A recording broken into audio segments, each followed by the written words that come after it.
अध्याय 4 श्लोक 40। अज्ञश्चाश्रत्यधानश्च संशयात्मा विनश्यति। नायं लोक अस्ति न परो न सुखम संशयात्मनः। किंतु जो लोग अज्ञानी श्रद्धा विहीन व्यक्ति शास्त्रों में संदेह करते हैं, वे भगवतामृत नहीं प्राप्त करते, अपितु नीचे गिर जाते हैं। संशयात्मा के लिए ना तो इस लोक में ना ही परलोक में सुख है। तात्पर्य: भगवद गीता सभी प्रामाणिक एवं मान्य शास्त्रों में सर्वोत्तम है। जो लोग पशुतुल्य है, उनमें ना तो प्रामाणिक शास्त्रों के प्रति कोई श्रद्धा है और ना उनका ज्ञान होता है, और कुछ लोग को यद्यपि उनका ज्ञान होता है और उनमें से वे उदाहरण देते हैं, किंतु उनमें वास्तविक विश्वास नहीं करते। यहाँ तक कि कुछ लोग जिनमें भगवद गीता जैसे शास्त्रों में श्रद्धा होती भी है, फिर भी वे ना तो भगवान कृष्ण में विश्वास करते हैं, ना उनकी पूजा करते हैं। ऐसे लोगों को कृष्ण भावनामृत का कोई ज्ञान नहीं होता। वे नीचे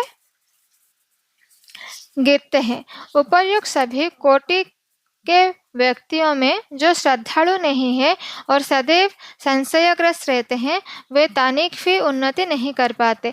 जो लोग ईश्वर तथा उनके वचनों में श्रद्धा नहीं रखते, ना तो इस संसार में और ना भावी लोक में कुछ हाथ लगता, उनके लिए किसी भी प्रकार का सुख नहीं है।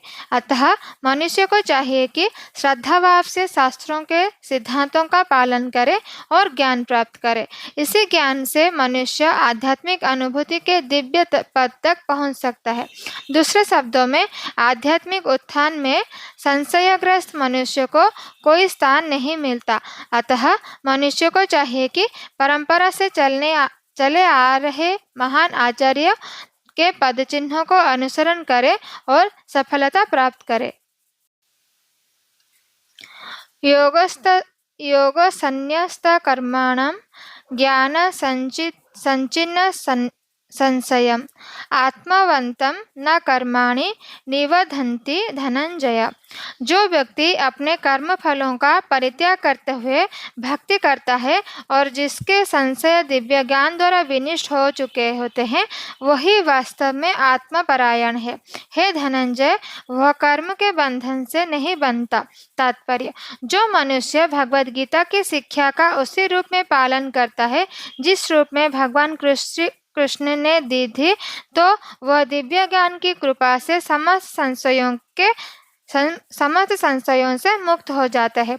पूर्णतः कृष्ण भावना भावित होने के कारण उसे श्री भगवान के अंश रूप में अपने स्वरूप का ज्ञान पहले ही हो जाता है। अतएव निसंदेह वह कर्म बंधन से मुक्त होते हैं।